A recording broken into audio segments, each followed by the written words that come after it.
Hello.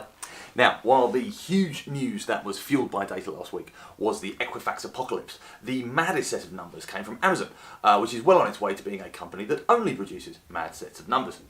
This week, they announced that having one headquarters was for rank amateurs, and as such, they now require a secret underground base from which Jeff Bezos can plan world domination and raise pet sharks. That would actually be less daft than the requirements Amazon did set out. Lest we forget, Amazon's existing HQ in downtown Seattle already takes up over 8.1 million square feet. For context, the next largest headquarters by size is Cities at a piddling 3.1 million square feet. Amazon's footprint in Seattle represents nearly a full fifth of the whole city's Class A office space. The second largest HQ by percentage of available office space is the Nationwide Insurance Company, which takes up a mere 16% of all the floorage in Columbus, Ohio. However, Columbus has a metro area about half the size of Seattle, so even that's tiny compared to the Amazon footprint. So, let's take a look at all the mad things your city would need to do to win such a glittering prize.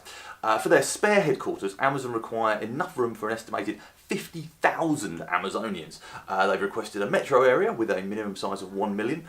Although the problem here is that if you want Amazon's HQ2 in somewhere the size of, say, Pittsburgh, it would need to employ 1 in 20 of the entire available workforce. You shouldn't have a problem finding people who want to work for Amazon though, especially since the average salary of these new neighbours will be north of $100,000. But they'll be looking for stuff to spend their cash on, so you better hope your place is cool enough. Plus, they'll need to be able to physically get to work. For reference, in Seattle, fully 55% of Amazon staff travel to work in transport that isn't a car, and a fifth of them actually walk. So you might need to build some trains, buy some buses, stuff like that.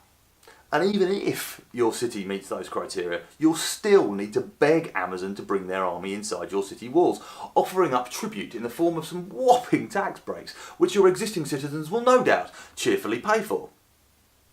For the next 5 or 6 weeks though, cities like Baltimore, Dallas, Atlanta and Detroit will be working out who they can sell their grandmothers to, so they might entice Amazonian gold into their city. But with numbers as mad as these, and with standards so exacting, if they end up coming to your city, it might just be cheaper and easier to build them that secret underground base and just be done with it. See ya.